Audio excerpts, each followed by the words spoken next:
Karibu, Bishop.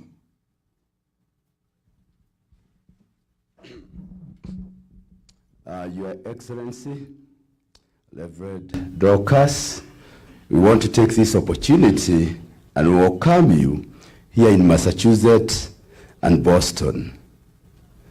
When we heard you are coming, we organized ourselves as the House of Clergy, and we said we will come and meet with you, even though we have got a dinner on Tuesday that we have organized for you, for clergy. We want to tell you in Boston is a place, the only place in the United States where pastors, bishops, and all the clergy work together for the good of our people. We came to understand the scripture in the Bible back in the days of David, Psalms 133, which says, "Behold, how beautiful and how pleasant when brethren walk together in unity." This is the Boston unity.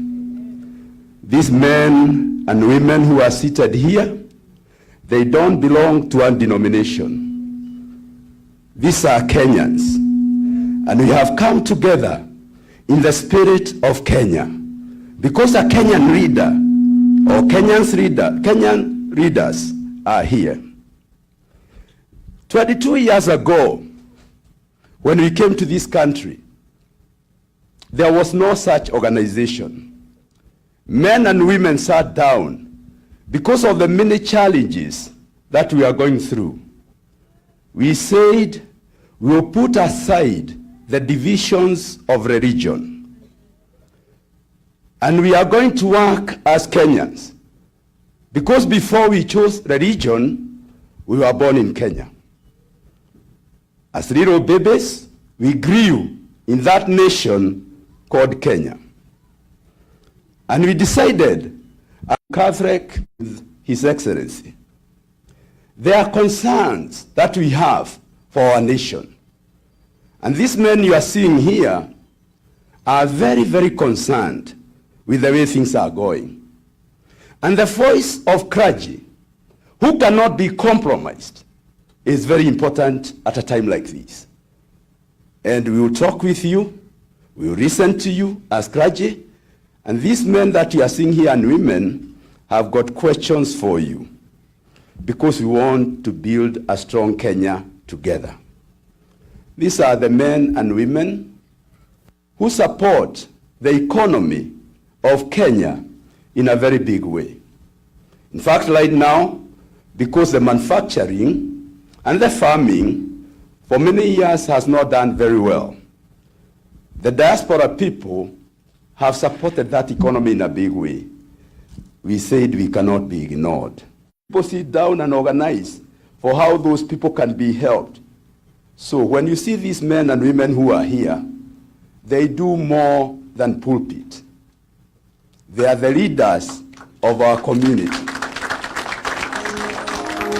And to say the least, it is the only organized group that can host something like this.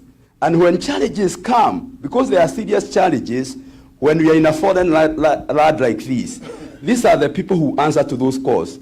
When there is domestic violence, which can really destroy families, these are the people who are called and they become judges to help. So they do a lot of good work. So clergy, please mention your name and your ministry for now. I'll start with our host. Praise God. Reverend Alice Dungu. This is Well of Worship, and this is where I minister. Thank you, and karibu. Dr. Bishop Joseph Wayaki. I'm one of the founders of Kenyan churches in Boston area, Massachusetts. I've been here for 29 years, and I serve at Community Christian Fellowship here in Lowell.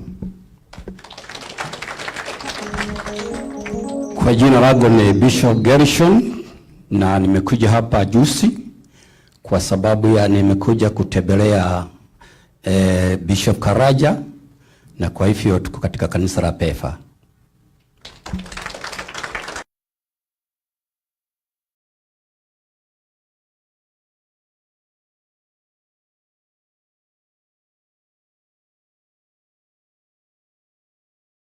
Logo, and I serve with the Anglican Church, St. Mark's Anglican Community Church. Praise the Lord. I'm Bishop Charles Karanja, a Fantas, and I serve with PEFA Church here in America and GIC. Join our group. God bless you.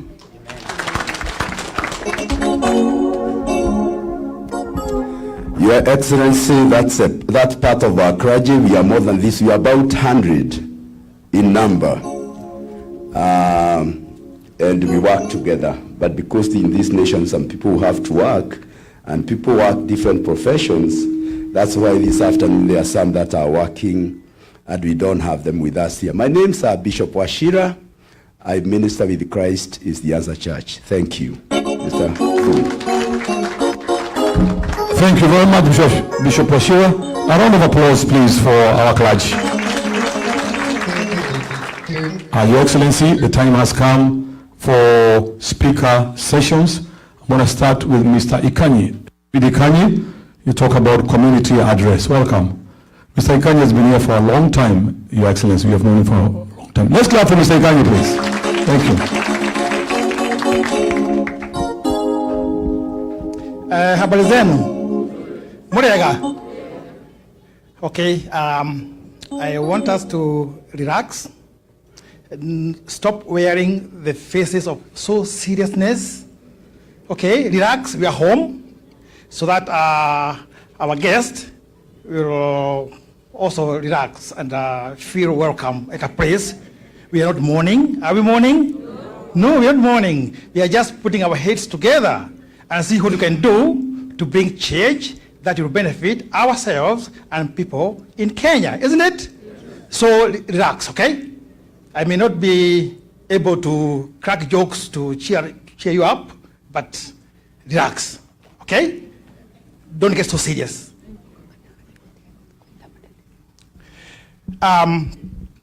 My first address will be to introduce to you and to His Excellency the diaspora, what it is here in New England. Most people don't know what it is. What happened in early 90s when I came here, people were running away from the economy of Kenya and harsh leadership of that 24-year dictator, you know about it. So we ran away from there. We found some people here who had come before us for further education, which is okay. All they knew was America and their education, and that's it. But when you got that influx of movement from Kenya to here by people who could afford an air ticket, that's when our community here, at least in New England where I was, started to grow. By the time I came here, there were like maybe a handful, maybe 20, maybe 30. We knew each other by names and where you worked on what you did for a living. So as the community grew bigger and bigger, we decided to ask ourselves, how can we do our things with a taste of Kenyan culture? We used to worship in a white man's church. So for the few of us who loved the church and the pastors who were there, the Reverend Gachagua, we put our head together and decided to start the first Kenyan church. And since we are 100% Kikuyus, it was a Kikuyu church by the name St. Paul in Morden. That is the birth of the Kenyan churches in New England and in America. So we grew through several metamorphic changes and stages. And today we have major churches like ACK St. Stephen, where I work today in the morning, which is a very beautiful church, and others. So we started doing our community things using the institutions of the churches. Twenda gwika maundu maitu twathia kanitha-ini tweka maundu maitu twita andu a Kenya. And when the government of Kenya tried to reach us here, they were coming to our churches to meet the people. That tradition has lived to today, because unlike Kenya, where Rigathi can go on top of the SUV and go to Gilroy and find people and wave them, here if you do that, it's not a catch here. It's not allowed. Okay? Even during our own campaigns here, we just come like this way. Yeah, the petition will come here. They call them city hall meetings, town hall meetings. That's what we do. So that's why even today, this being a huge Kenyan community gathering, we are assembled in a church, because we Kenyans, as a community, we don't have our own town halls, do we? We don't. So we recognize church in a big way. Before we do anything, we say, have you told the bishops? Have you called Bishop Bashir, the chairman of the president of the bishops? That's how we operate. And and we will continue that way, because that's the way it is. I don't expect us to do a harabe and make a community hall out there. No, it can't happen. So that's how it became a Kenyan community here. And all the other details of remittances, and shipping people home when they are sick, and taking our kids to school and gasoline, all those, we know them all. Okay? So this is the diaspora of that nation. I will introduce you a little bit to His Excellency, because I knew him way back.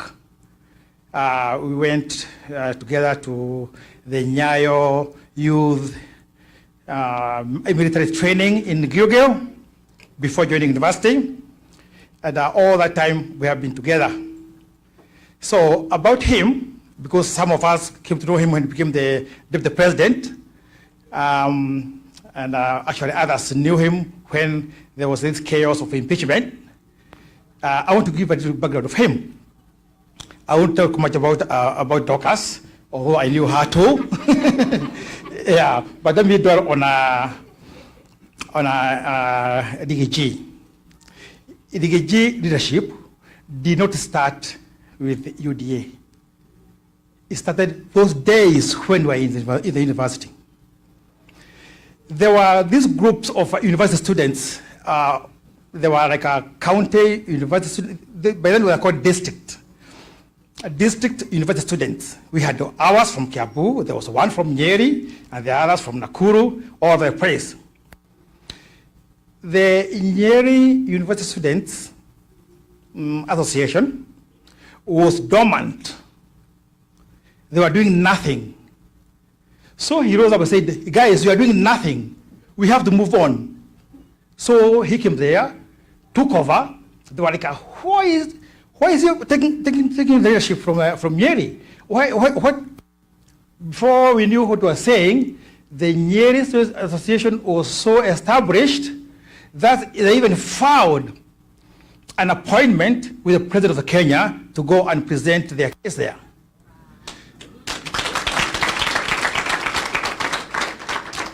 So, because we are friends, he invited me to go with them. I told him, tell him, even the Kiambu people, they are here. And surely he did that. He told the president that we are here with the Kiambu people, Kiambu university students, and the leadership, and they would like to see you too. And we are given an appointment of July 1st, 1977. If you, yeah? 1997. 87, I'm getting old. I'm over 60, excuse me. So we are given that, I was given that appointment by Nyayo through Rigathi. So I took my students there, from Kenyatta, from all those people who are in the university then, they all know me. At one point, we had 5 MPs from Kiambu who were under me in the university, but when they got the position of MP, I was here. So I didn't get a chance to go to Kiambu, and it's okay, I understood. Okay? Then after the university, I talked with Rigathi and other people who are my friends. I told them, guys, don't go to Buruburu as young graduates. Let's go to Mushada and Banana. They have developed self-contained houses which are comfortable to you. They're not very comfortable, but they're good. From there, when you grow horns, you can fly over and go to Ruda, Karen, wherever you want to be. But before you spend so much money in Nairobi, come to Banana and Mushada. And I brought over 100 graduates from Nairobi University to come to Banana area. One of them was him, with the doggers. So my mother's house was here, and his house is there, where I put him. It is even today. And I'm planning to buy it and make it a museum. To be remembered, because how did I know that he will ever rise to be even an MP then, or a deputy president? And now the signs are, the way, if you are this much today, next time you go to the next level, isn't it? You don't go downwards. Okay, so that's the thing. So to wind up, over time, our people have developed different talents, different areas, and here we are today. We have MCAs like Duo, we have engineers here, we have computer people like Mugo, Francis, we have all kinds of people represented here, healthcare and everything else. That's okay. Already, we know what we're doing here for work. We are trying to go to the next level, and we don't need any advice on that anyway, but we're just reporting, okay? Let us continue doing what we are doing and helping our people back home, and the change will come. So the connection between us and the government of Kenya has been dwindling like this because of the poor representation in the government. I don't blame the government of Kenya for that, because we don't participate when they are making the government. We are waiting when they have done all the groundwork, when they have formed the government, then we come there and say, oh, we are diaspora, give us ambassador, give us PS, give us, and you didn't participate. Okay? So according to his message today, I want us to put our brains together, our heads together, and see how we can support this mission of changing Kenya so that we can be heard when we get the position of the managing the government. Does it make sense? Yes. For this thing to happen, a few people have put their heads together. Yekonyo, Wangobe, our leaders, they're there. They're behind there. Nobody knows about it, okay? They put their heads together to put the details. Let us meet World of Worship, core World of Worship. Discuss with them modalities. Let us go, let's have a barbecue in Webster. Okay, Koroshege, and they arrange that. Luckily, the group that managed the cookout yesterday from Banana is from Banana, and I'm a member of it. So I'm also proud of that. Because even if I didn't sit in the committee, I knew in my head that the modalities they are doing, I have approved. So that's the way it is. So we put the pieces together, and then we make one whole thing called success. Okay? I don't wish to speak and speak and speak. I wish to stop there, and we work together, okay? Thank you.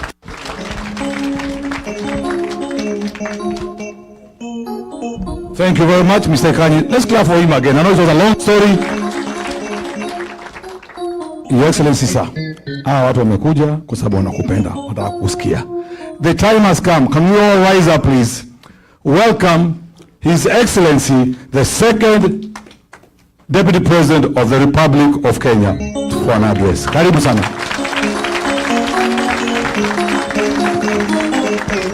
Thank you very much. Please be seated. Our bishops, the House of Clergy, the organizing committee led by Gikonyo, and all the great people from home.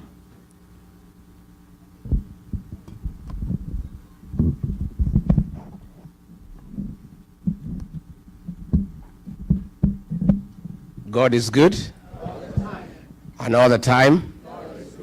Nisalimieni kwa haya. Bwana Yesu asifiwe. Bwana yetu asifiwe tena. Kenya, hi. Hi, cousins. Cousins, hi. Hi, bros. Hi, sis. Hi, Mashemeji. Hi, Boston. Thank you very much. Our bishops, we are very delighted, and the Kenyan people who are here, we feel very honored that you took time from your very busy schedule and engagements to come and meet us. We are really honored and feel very privileged. We don't take it for granted. We know how busy you are, and the fact that you have taken time to come and have an engagement with us, we feel very honored and very delighted.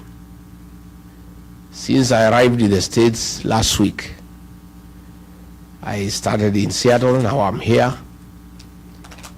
I want to tell you, in my whole life, I've never felt this pampered and spoiled. Watu wananichunga kama mtoto. Ingia hii gari, tunaenda pahali ni 7 minutes, hata sijui ni wapi. Naambiwa tumefika, shuka. Huyu anaitwa fulani. Saa ya kukula imefika. Unataka kulala saa ngapi? Unataka kukula nini? Ndio hii. Unataka kuoga? Unataka maji moto ama baridi? I've never felt so loved. The love and affection you people have shown me and my wife, we feel very indebted, and we feel we are in the right place. Tumeshukuru sana. Yesterday we had a good meeting with some business people. Later on we had a barbecue in Webster kwa jamaa moja anaitwa Madhu. Tukakuta hako na ploti kubwa. Tukamwambia atukatie kidogo hata 100 by 50. And the guy is living well there, and we were saying it's a village, but it's a good place. Today we were in church in St. Stephen, and it was great. Now we are here to engage with Kenyans, and these are Kenyans from all communities. You know, back home, our detractors are accusing me of only talking to my people from the mountain. That is not true. I came here to engage Kenyans, but as I engage Kenyans, I also come from somewhere. So along the way, utapata watu ya nyumbani mkoroga lugha kidogo. But we are here for Kenya. Kenya is a great country. And I want to disagree with, I heard Akina Musalia saying, ati nimekuja hapa kuharibu jina ya Kenya, kusema things are not working. Now, Kenya is a good country. And nobody has any issue with Kenya. We have a problem with bad leadership. And that's what we are discussing. And I think it's dishonest for Musalia to expect me to come to the States to cheat people that things are working when they know they are not working.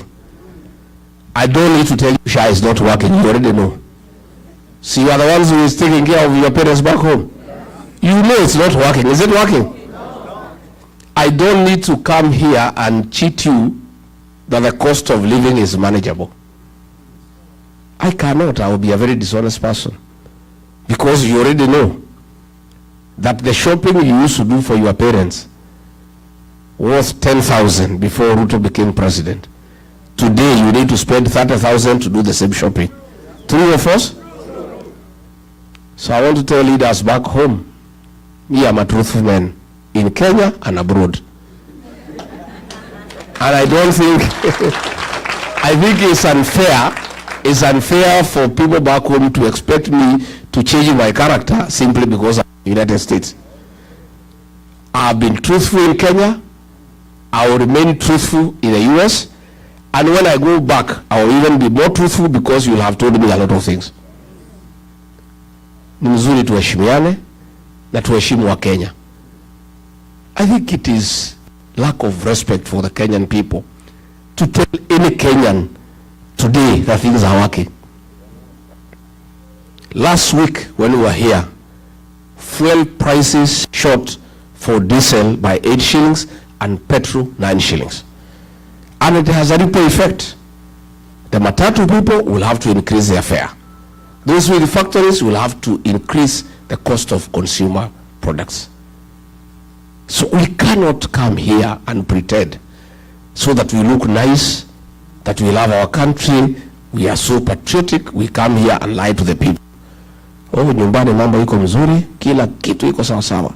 Oh, economic growth 9%, hakuna shida, watoto wote wanafurahi, hata hakuna mtu anauliza hawa, wanacheka tu kwa barabara, hata polisi wakiwapata wanawapatia maua.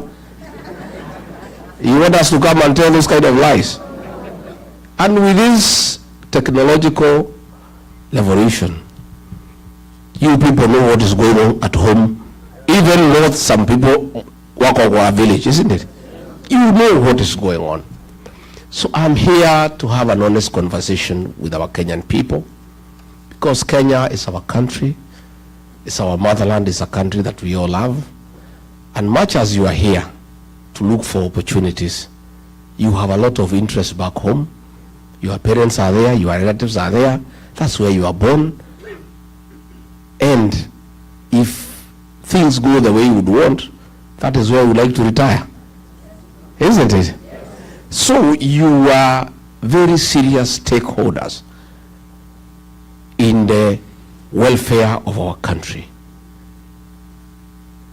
In the 1970s, coffee was #1 foreign exchange earner for our country. In the 80s, coffee was overtaken by tea, and tea became #1 foreign exchange earner for our country. In the 90s, coffee and tea were overtaken by tourism, and the tourism became #1 foreign exchange earner for our country. As we speak today, all those have been overtaken. The highest #1 foreign exchange earner for the Republic of Kenya are remittances from the diaspora. You people here in Boston, United States, in the UK, in Germany, in the Arab world, you are driving the Kenyan economy. For us to pay our public debt, which is in trillions, we depend on the dollars you send home. For us to import things from China, from elsewhere, the foreign currency that we depend on comes from you. For us to pay the ambassador here in Washington and the staff at the Kenyan embassy in Washington, D.C., those dollars come from you. You are a very serious partner of our economic development as a country. Where I come from, we rear some dairy cows. A dairy cow is only useful when it produces milk, and a lot of milk for that matter. For you to get milk from a cow, you must look after it very seriously and very carefully. You must make sure it has enough hay. You must give it dairy meal. You must give it sun. Nowadays, because it's cold, we are giving mattresses for the cows to sleep on so that they don't feel cold. Things are even getting more technical. If you want the cow to give you milk, and a lot of milk, we are now playing country music of Ken Rogers and Don Williams and Crystal Gill to our cows to produce milk. And if you don't take care of the cow, inakata na mazi? The diaspora brigade is a Kenyan dairy cow in matters foreign exchange. There is no way the dollars will flow to Kenya when the diaspora people are unhappy or when they are unsure of what is going on at home.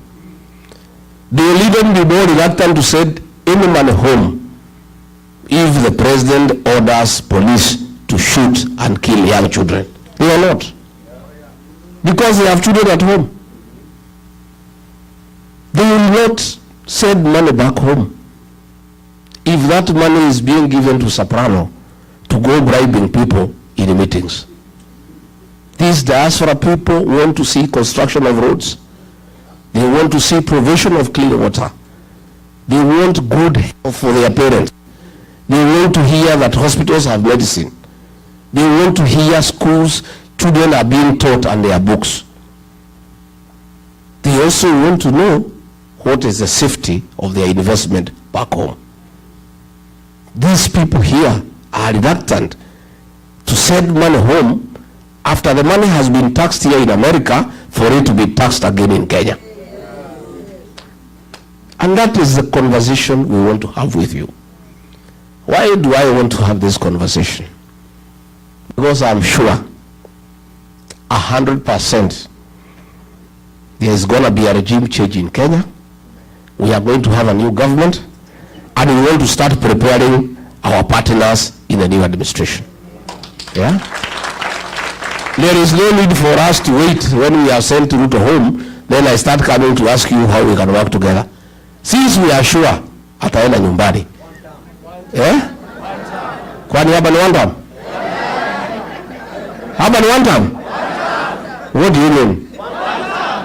Here in the States? In Boston? It's one time? Let me test nione kama ni kwenda. Haya, Harambee. Wewe Ruto. Wewe Kasongo. Wewe Kaongo. Wewe Zakayo. Wewe mtu ya kutenga. Wewe harabu shamba. Wewe mwizi. Wewe muuaji. Aende asiende? Atembea asitembee? No, nimekubali hapa ni one time.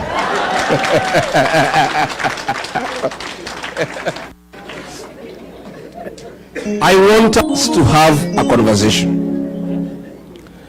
We want to create an enabling environment back home for you to feel confident to repatriate your profits and invest at home. We want you to come and build houses without paying bribes for your building plans to be approved. We want to have a discussion how you can invest your dollars back home at an interest rate higher than what you are getting here in America. And I want to be very candid. It is foolish, indeed irresponsible, not to engage the diaspora people on how they can bring their dollars back home. The dollars from the diaspora are enough to drive our economy. We can borrow from diaspora, we don't have to borrow from China. We don't have to borrow from the World Bank and IMF. These people in this room and elsewhere across the world have sufficient resources that can drive our economy. But they cannot entrust their money to a corrupt regime. They cannot entrust their money to people who are stealing left, right, and center. And definitely, they also cannot entrust their money to those who kill their children. Because these are also Christians. They are people who are religious. They have some moral fabric that drives them. That you must be a morally upright person for them to entrust their savings with you. So that is the conversation along the way I'll be having for the time I'll be here, and I'll be back again and again, so that by the time we are going to elections, we have an MOU with the diaspora people. I know you have been betrayed, and therefore you may not be very quick in trusting us. I have been betrayed too, so that makes the two of us. Sindio, the Kenyan people have been betrayed. So now we cannot talk about betrayal because everybody has been betrayed. You know the kind of excitement the Kenyans people had when we elected Ruto as president. He promised many things. He said he'll put money in our pockets. Little did we know he would get into the pockets and remove the little that we have. Through taxation and stealing. So everybody is feeling bad. Everybody is feeling let down. People are almost giving up, but I want to say don't give up. There is a hope for a better tomorrow. The Kenyan people are very resilient and they don't give up. I want us to have a partnership with the diaspora people. I want to see where you people can form yourselves into cooperatives. Pull resources together, import our coffee from home and market it here and make the profit and pay our farmers better. Our coffee is the best in the world. When you buy coffee here in Starbucks, it's impossible to afford. But the brokers take all the money, they don't pay anything back home. Our tea, our avocado, the prices here are crazy. Yet the farmers at home are crying. If you people organized yourselves, put money together, purchase avocado from home, sell at the same price, keep some profit, and pay your mothers and aunties well, you will have done well for your country and for yourself. I have many ideas, but those ideas, I have to work with them with you and our children, the Gen Zs. These Gen Z fellows, the present and the future of our country. And there is no leader who is going to succeed without working with these children. They are more knowledgeable than all of us. Hao watoto, hakuna kitu hawajui. Wamesumbua Ruto, he is not sleeping. Na alikuwa anajifanya ni mjuaji. Amekanyangwa na hiyo watoto, hana pahali ya kupotea. Because they are educated, they have leisure, they have access to internet, they are talking with their peers across the world. And the administration that we want to form, the Gen Zs will be part of that government. I want the Gen Zs on the decision-making table so that they can help us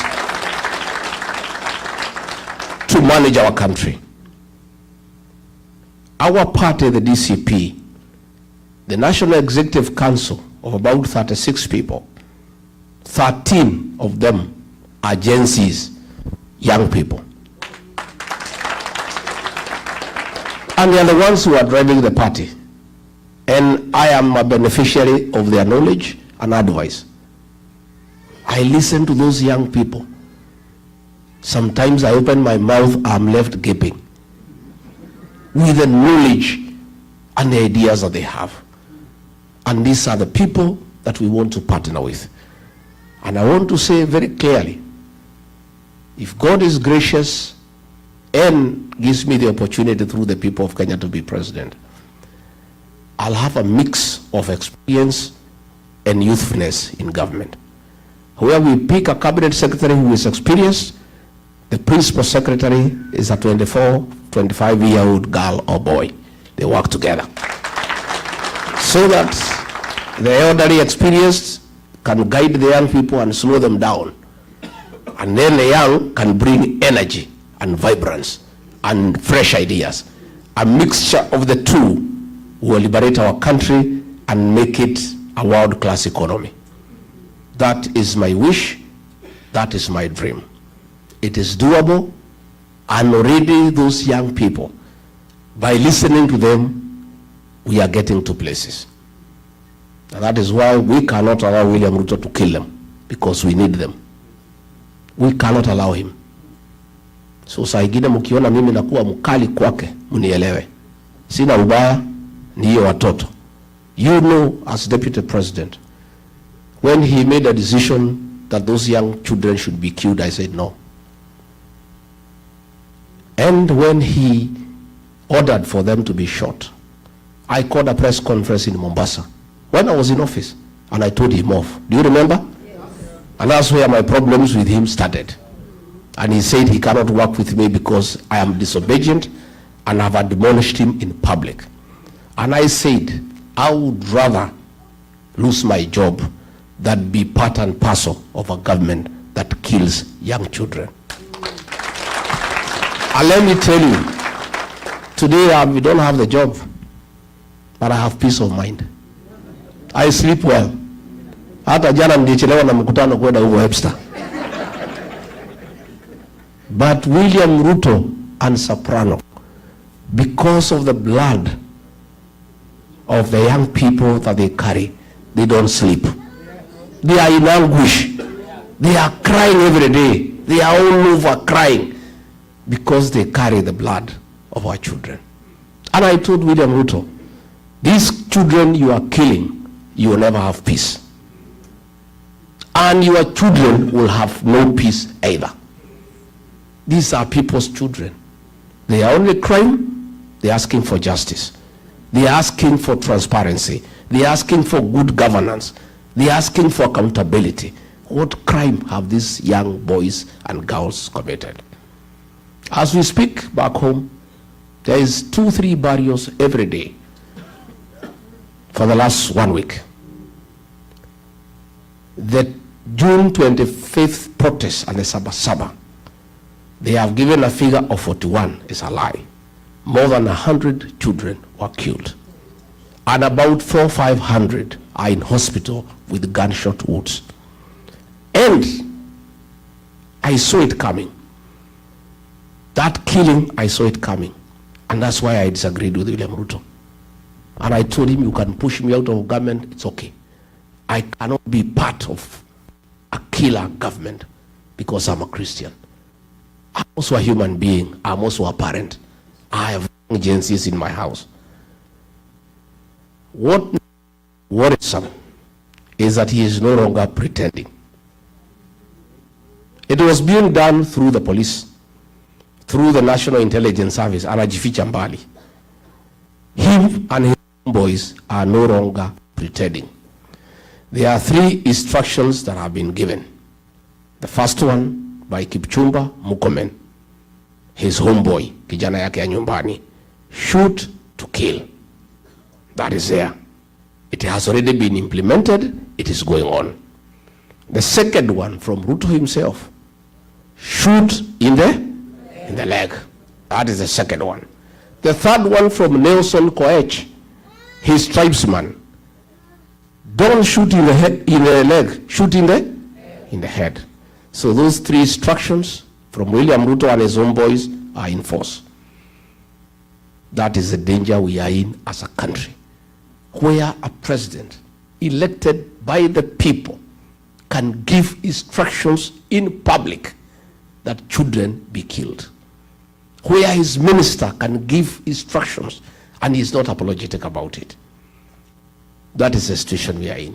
And let nobody tell you that the people who have a problem with that kind of behavior are the Kikuyus. No, it's Kenyans, all of them, including his own tribesmen, who go in Kericho, Bomet, the Kipsigis are crying. Who go in Baringo, the Tugans are crying. Everybody is up in arms. And it's a Kenyan problem all of us must fix.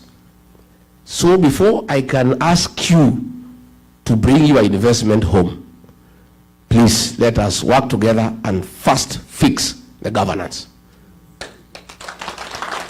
And there are no two ways about it. One term. One term. And I want to, when I'm here, to tell William Ruto and his boys, I've seen they are all over the country castigating me because of one term. One term has nothing to do with Rigathi. is a decision and the mood of the Kenyan nation. All Rigathi did was to look for an appropriate slogan to describe the way the people of Kenya are feeling. Rigathi is just creative, isn't it? Yeah. Rigathi, being a student of literature, he studied the mood of the country, what people have decided, and summarized it in one word, one term. But it's not me. I am here in the US, one term is still going on. So they are abusing me. He has unleashed Musalia abusing me. Wetangula, Ichung'wa, Cheriot, mwenyewe, kila mtu wananitukana. Even yesterday they were abusing mama boys. They have sunk so low.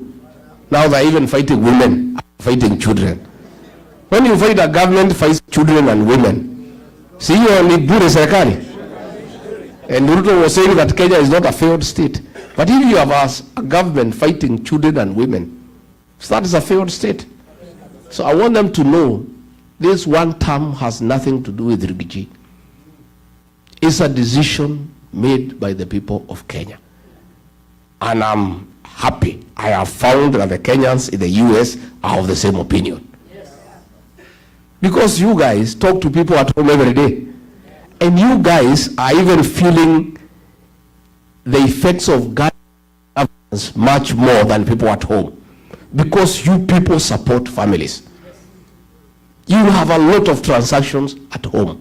So even as you work here in the States, you are feeling the impact of bad governance when you are here. So, my brothers and sisters, my cousins, let's fix this thing together. Mimi nataka munisaidie. You may not know, but you have a lot of influence back home. Hiyo kitu mnatuma na M-Pesa, hiyo titi iko na ushawishi kubwa sana. The families you take care of, the people that you support, listen to you. Talk to them. Tell them it's one term. Hata wakichukua pesa ya huyo jamaa ni one term. Najua siku moja alikuwa anakuja huko mlimani na pesa mingi sana. He had 1 billion nikaibiwa siri na mtu wa Central Bank. Ilikuwa anatolewa na magunia. Kaambiwa pesa imetolewa ya kwenda mlimani 1 Kenya shillings. Sasa nikauliza hii pesa si nipange vile watu yangu watafaidika. So nikawachanua. Kaambia nyinyi watu ya mlima msioneshe hii jamaa hasira.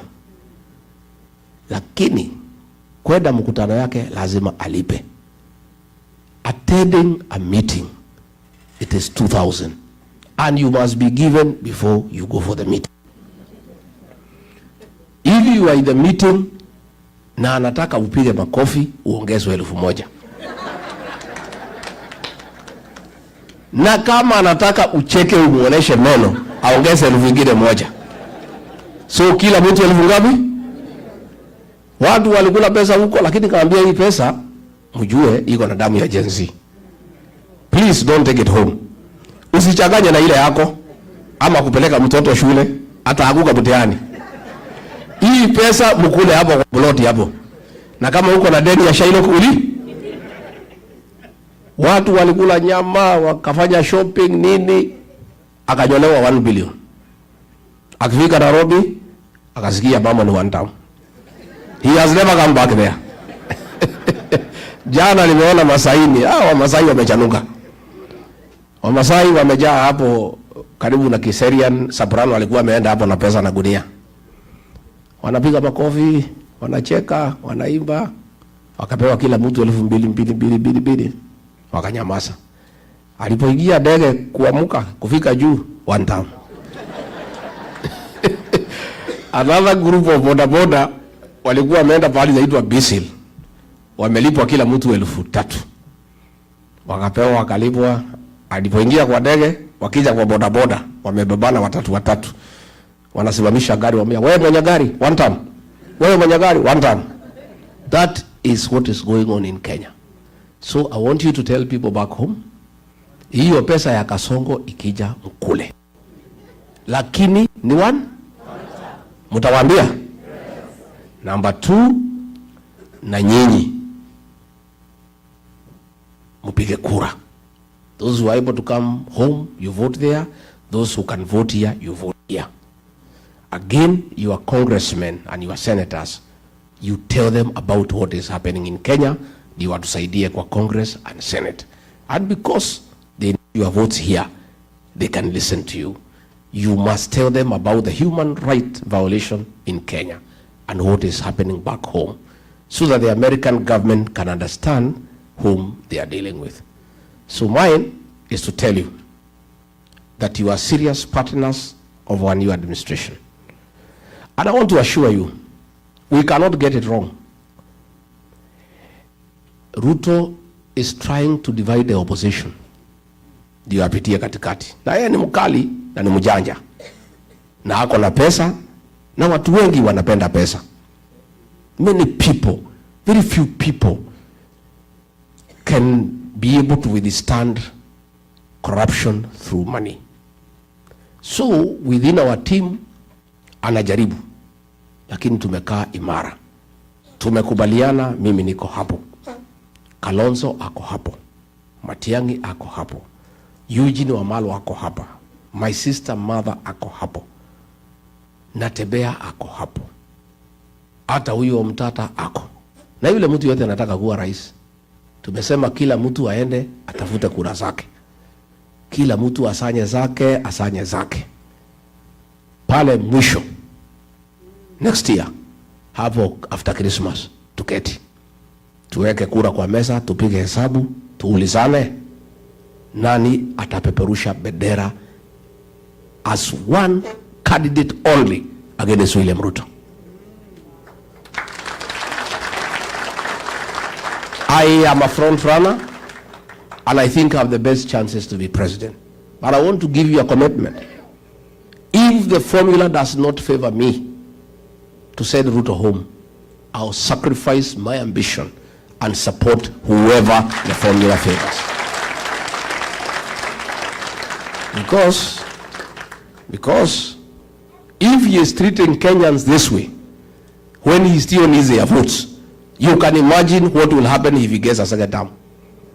Kama anasema ati watu wapigwe risasi mguu na gari anatafuta kura, na kama hahitaji kura, si atakupiga yeye mwenyewe. I don't think he even said anybody to shoot people. He will do it himself. So it must be one term. And we must sacrifice. So I want to give you that assurance. I have seen some report by KTN sponsored by the National Intelligence Service. So wamekubaliana na huyu, so that they started dividing us and causing conflict. We have not settled on anybody, and it's not yet. There is only one thing that has been agreed on, one term. Si ndio? Hiyo tumekubaliana. As to who will replace him, bado.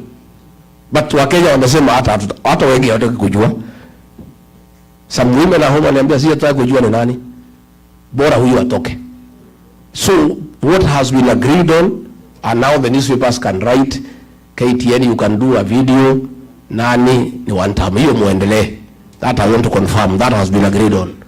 As to who is a flag bearer, at the right time, we'll discuss. And government is huge. There is space for everybody. And we'll agree who takes what position, provided we come up with a formula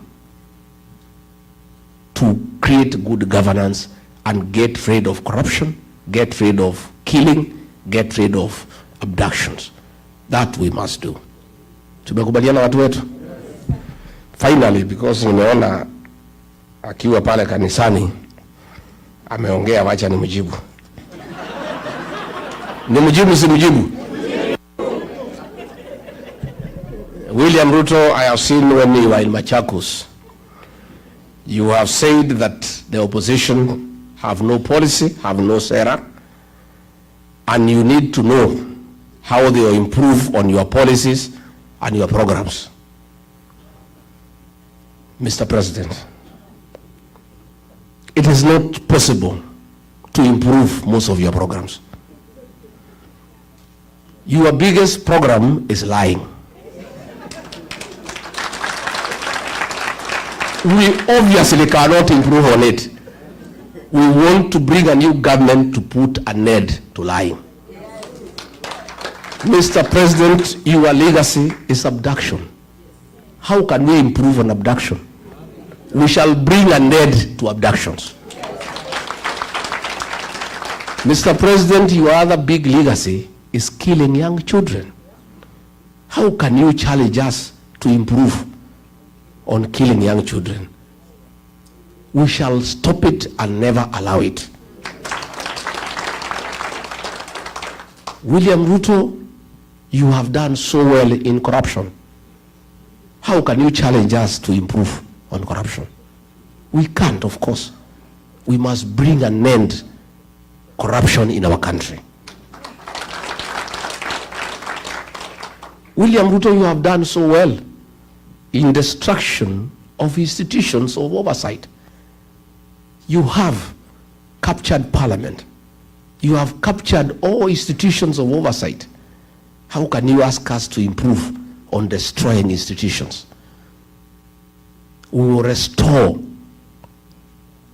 institutions so that they can provide oversight. Parliament will be independent. Judiciary will be independent. All other organizations of oversight will be enhanced and funded. Of course, it is mannerless for you to ask us to improve on raiding the payslip. You have raided the payslip. How can we improve on that? We must free the payslip and restore the dignity of the payslip and the payslip holder so that the middle class can create employment. I have seen you say that we need to improve on your policies. All roads, Mau roads, all tarmac roads started by Uhuru Kenyatta have stalled. How do we improve on stalling them further? We must revive all those projects. And finally, I have seen you say that you did not overpromise. I want to correct you. You didn't overpromise, you overlied. Tumemjibu watu wamjibu. And finally, because mimi nataka muniulize maswali, si ndio? Si ndio? I just wanted to tell you that we are okay. By the way, we are okay. We are suffering, yes. The English say the darkest hour is just before dawn. It's very dark now. It's pitch dark. We are almost there. Light is almost coming. All these killings will come to an end. All these abductions will come to an end. All this corruption will come to an end. Na huyu jamaa tumemsukuma kwa kona, isipokuwa hawezi kubali, analia kama panya imeshikwa na mtego. Leo Nakuru, our team was there, Nakuru County, for DCP. And they don't attack other parties, because most of the parties are sponsored by William Ruto. DCP is the only party that he knows. One, he cannot compromise, he cannot bias, and he cannot intimidate us. So walikuwa naenda subuki ya kanisa, wakitaka kwenda mikutano, wakafurushwa na polisi. I have talked to the police in Nakuru and they are crying. They are saying the husband of Governor Susan Kehika, called Samburu, is the one who is giving instructions to police. I asked police, as who? No, he has said the wife is in charge of the county government and he is in charge of the national government in Nakuru. How so? He says, tells the police, I am the business partner of William Ruto. All the meters that are sold to Kenya Power, I am the one who imports them on behalf of William Ruto and shares profit with him. All the fertilizer that is bought in the country, I'm the one who imports and we share the profit. All the rice that is imported duty-free and sugar, I import on behalf of William Ruto. I'm the one who funds his politics and his life. So my word here in Nakuru is final. And if you don't do it, you will be on transfer tomorrow. So the police went there. They are so shaken, yet they know it is illegal to stop the meeting. So wakiwa hapo wakamwambia Medho, si tuko tu kazi, wacha tujifanya tupatia gas kidogo, lakini tutatupa different direction. Kwa sababu hata nyinyi hiyo maneno mnasema sisi tuko ndani ya hiyo maneno. The police told them, we are also part of, we are suffering. This man is nobody in Kenya. He's not a government official. The fact that he does business with President William Ruto, he is lording over everybody in Nakuru, threatening us, saying he is the president of Nakuru. So William Ruto, I want to ask you, why don't you do business with Samburu, muendelea biashara, but you cannot make him in charge of police operations in Nakuru or elsewhere in the country? You know, hata kama anakutengenezea faida, si wewe mwenyewe utafuta mtu mwingine akuambia polisi vile watafanya, instead of him intimidating people in that Nakuru. Na sisi tumesema fine, since we cannot work on that guy because there is nothing we can do, I have told my people and the people of Nakuru to punish him, his wife, one time. Huyu Susan Kihika, I have already told the people of Nakuru, for what Boro is doing, akitumia jina ya Ruto kuangaisha watu ya Nakuru, to punish him, bibi yake Susan Kihika akuwe, akitaka kuhamia Sogoi wakae huko na Ruto waendelee. So mimi nimeshukuru sana, and I really wanted to assure you not to be worried.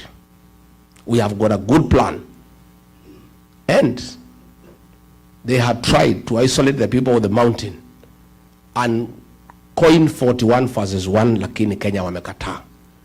Mimi nimetafuta makuzo, mashemeji, mabros, masiste, we are one big team. Hii mtu tutakimbiza yeye kama baisikeli ya kuibiwa. 7+1 by saa 2, and Gen Zs will help us to protect our vote, to make sure they are in every polling station. So the church, I want to thank you.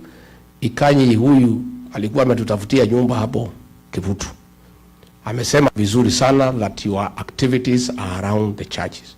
I want to thank the Church of Christ for what you are doing for our community here abroad. And you people, Kenyan people, please stay together, love one another, support each other, because you are in foreign land. Nyinyi lazima muchungane. Buffaloes don't move together in a herd because they love one another. It's the danger of walking alone. If you look at the wild missed migration at the Mara, his wild zikitembea, when the lions try to attack them, they are able to fight them off. But along the way, one of the beasts gets injured and is unable to walk faster, and the others walk and leave it behind. Within 5 minutes, imechukuliwa, imekuwa nyama. Never walk alone. Please stay together as the people of Kenya. Take care of each other. Tafuteni makazi na mashemeji, si ndio?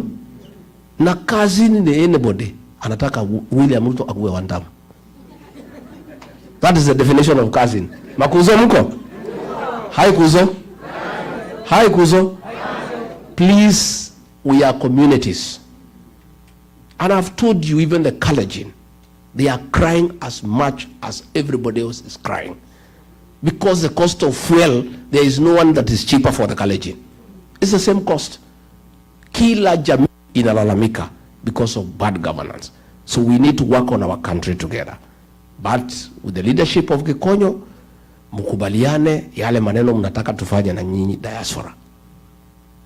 Na mimi, I want to promise, hii Los Angeles consulate, hiyo tukipata serikali tutapatia mtu ya diaspora achunge mambo yenu hapo. Hiyo Washington DC hapo embassy mutajaa huko, because you are the one who understands what needs to be done here in the States. You understand the challenges of Kenyans here. You know the business opportunities. You know how we can grow trade between us and the Americans, because you have been around for a long time and you understand these Americans. So you are the best people to advise our government on how we can sell our products here. How do we bring our tea here? How do we bring our coffee? Nilijaribu kumwambia William Ruto, wacha tuweke hiyo watu ya diaspora kwa embassy. Sasa hapana. Achana hiyo watu. Hiyo watu wacha wahangaike huko. You know? Ameenda ametafuta mtu ya kwao, ameleta hapa Washington. Tangu akuje amekutana tu na jamii yake. He has not met Kenyans. He has not bothered to find out what is happening among the Kenyan people here. So I want to make a promise that we'll agree that our missions abroad, the diaspora brigade, you have learned people, experienced people to run those embassies and run them efficiently for the benefit of Kenyans, for the benefit of our country, and for improvement of trade and good relations with the people of America. Sindio? Sasa mutakuja kutembea Monyoro? Mutakuja lini? Mutakuja Disemba? Mutakuja? Kujeni wa Monyoro nichijie nyinyi. Najua sasa hapa jana nimeambiwa na huyu driver alinibeba ile buzi tulikula pale, ati akaniambia hapa buzi moja ni $400. Karibu nisimamisha gari nitoke niende niingilie hiyo biashara. $400. Wow. So mimi Mungu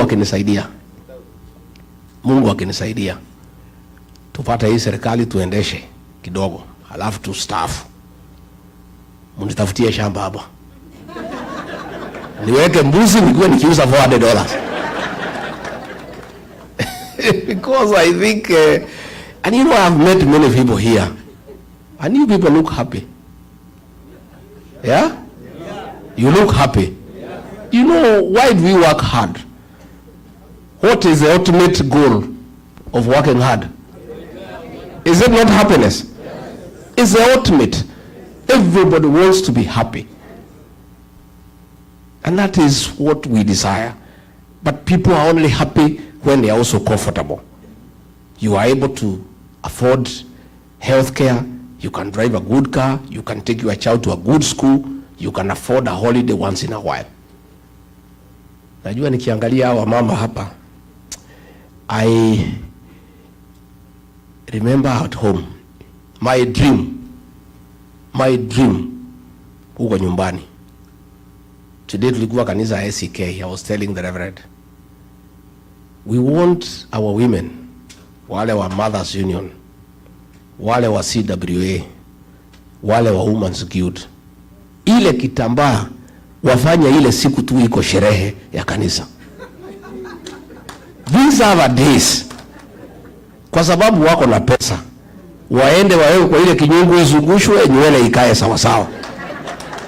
Because you know our women are our flowers. When our women dress well, they look nice, they look beautiful, we are also happy. Sindio? And that will only happen when we empower our women. Akuwa akitaka kununua nguo, sio lazima aende kuona bwana yake. Sindio? She can be able to do something for herself, to look good, to look nice, without talking to anybody. We want a situation where sisi wazee, zamani when my father was here, he had money for coffee. He would get 1,000 shillings and give his wife. Because he loves her, without telling her what to do with the money. Today, ukipatiwa hata 500, inapangiwa mpaka change. Because 500 hiyo ndio iko kwa hiyo bomba. Na ile shida mingi iko kwa bomba mingi huko nyumbani ni hiyo 500. Wakigombania juu. So the minute we fix our economy, we fix our businesses, our women have money, our men have money, our young people have money, everybody have some little money, even there will be a lot of love and affection within families. And you know also many challenges kwa manyumba pia ni mambo ya pesa. Najua mtaki kusema lakini ni ukweli. Hata mimi zamani tulikuwa tunahangaika na huyu doka, tulikuwa tunalimana juu ya pesa. Lakini sasa hatuwezi subuana. Sasa yeye hana mahitaji mingi, yeye ni reverend. 2,000-3,000 inatosha nywele. Sasa hatuwezi kuana sana, lakini zamani tulikuwa tunang'ang'ana tukiwa young. We were quarreling over scarce resources. Unaona hiyo boma iko tension. Because ile pesa imekuja ni kidogo na kila mtu anaipangi. So we must work hard. And you people here in America, I want to congratulate you for working hard. And please continue. And I've been told you are respected here as people who work hard. Hata kupata kibarua ukiwa Mkenya inakuwa ni rahisi. Si ndio? Please continue with the spirit of hard work. Hard work pays. And that is why our country is respected. So if we can fix our governance back at home, tufukuza hii wauaji na hii wezi. We fix the economy, everybody is happy. When you retire mkija nyumbani, mnakuja tu mnakaa huko kusoma magazeti, kuenda massage, kuenda sauna, mnakula mali yenu pole pole. Hata mmeumia hapa kwa kazi mingi sana, si ndio? Si kazi hapa ni mingi. So I would like us to make a country where when you retire, hata wewe utafurahia retirement yako.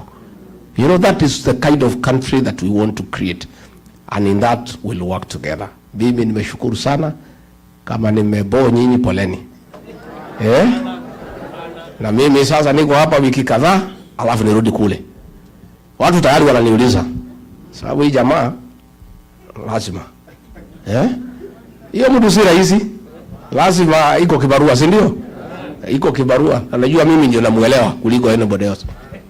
Mimi namuelewa sana. Lakini uongo. That man lies without blinking. Amekuangalia tu na mnaia kukudanganya. Tangu nizaliwe, I've never come across such a liar in my entire life. Na ilifika pahali mimi nikaona siwezani naye. Siwezi, kwa sababu mimi ni Mkristo, ni mtu ya ukweli. Tulikuwa tunaenda kufungua barabara na anajua there is no budget, there is no money. Matinga inabebwa, matrakta nini, anaenda anachukua bendera, anaanzisha. Tunaingia ndege, tunaenda, matinga inatufuata. Sasa nikaenda nikamwambia rais, hii uongo si itatumaliza. Sema bana, hii raia ni watu ya kupangwa namna hii. There is still time, wewe acha tupanga hii watu. Namwambia but we promise. Anasema hiyo ilikuwa ni campaign bana. Wewe unafikiria ile maneno yote nilisema tutafanya? Haiwezekani. Hiyo ilikuwa ni mambo ya kutafuta kura. Namwambia lakini rais, why do we go to start a project when we know for sure it will not go on? But now you know we must keep on going to the people. People live on hope, my brother. Wewe Rigathi, wacha mambo mingi. Wewe wacha maneno mingi wewe. Wacha nikuoneshe. Mimi nimekuwa kwa hiyo karabati miaka 35. Hii watu nitawapanga na watapangika. Hao watu walikuwa napanga, wamepinduka. He cannot tell them anything. Anything that comes from his mouth, even before he finishes, watu wanasema ni wo. And for killing our young children, he will never recover. Hata akilete manifesto gani, hata akija na binu gani, people of Kenya will never listen. It is done and dusted. It's only a question of time. And the worry is, wataiba kila kitu kabla tuingie. That is my only worry. Hii miaka 2 kupora mali, all the taxes we are paying. Pesa inasanywa, inapatiwa soprano, anabeba pesa na ndege. Helicopters inamfuata karibu usifanye accident huko juu. Everybody has a helicopter. And you know helicopter is $1 million a day.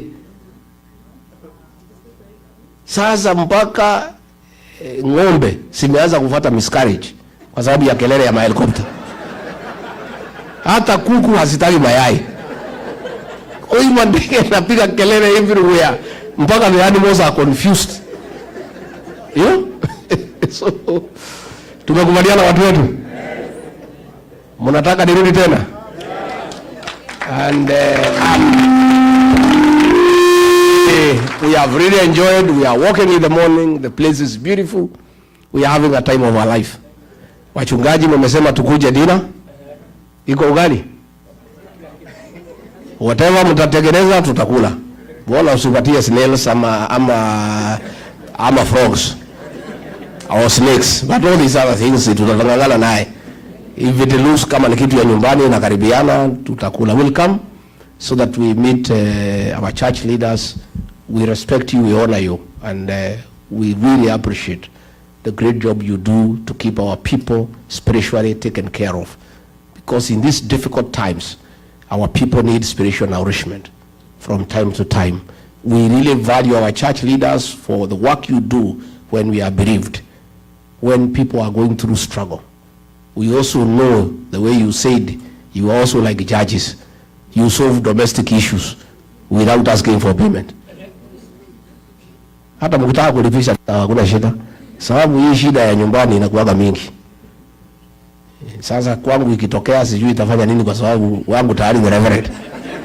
Sasa unless we eat a bishop, lakini kwangu haiwezi tokea shida sasa. Sababu kila mtu wako busy. Mimi niko kwa mambo ya one time. Sasa tutakosania na huyu mama nini? Kila mtu yeye anaomba, anaombea nchi, anachuga boy child, mambo ya drugs.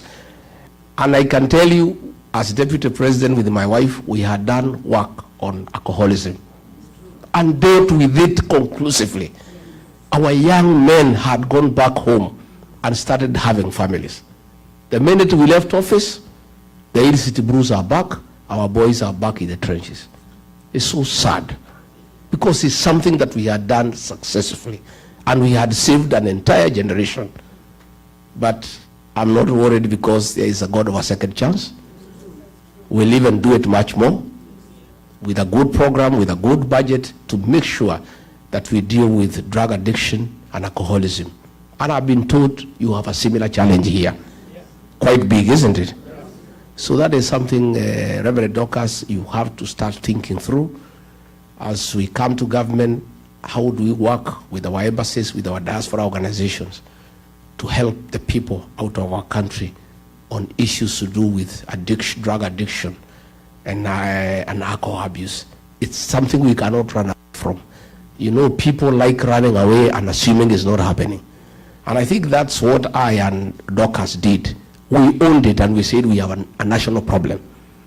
And many people, very senior people, started coming to us to say, yes, I was hiding because of the stigma. I didn't want to know my child is in drugs. I didn't want people to know that I have a problem with alcohol. But now that you are talking about it, let's discuss it. So even as we agree on the diaspora interventions, I think the social challenges facing our communities here is something, as a new administration, we must take into account and find out how we can work together ndio tusaidie hawa watoto wetu. Mungu awabariki.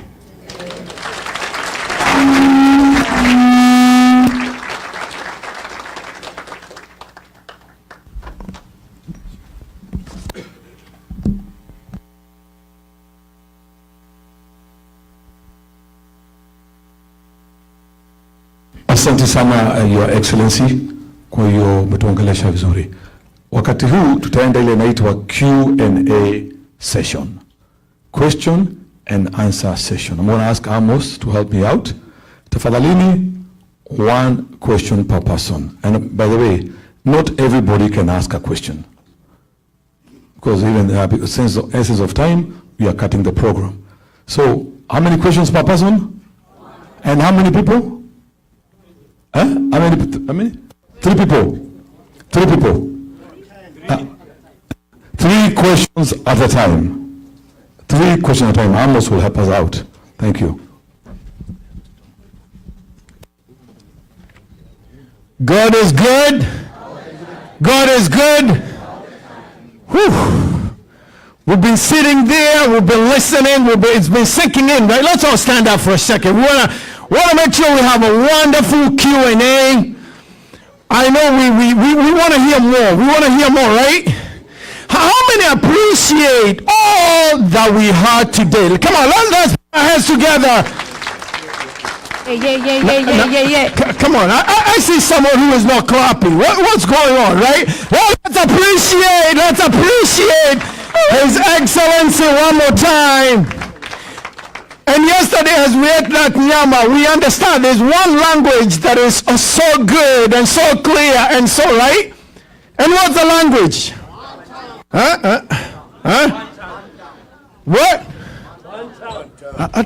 Mr. Bishop, huh? Hey. All right, let's say we're going to do it this side and then this side, and we're going to wrap it up.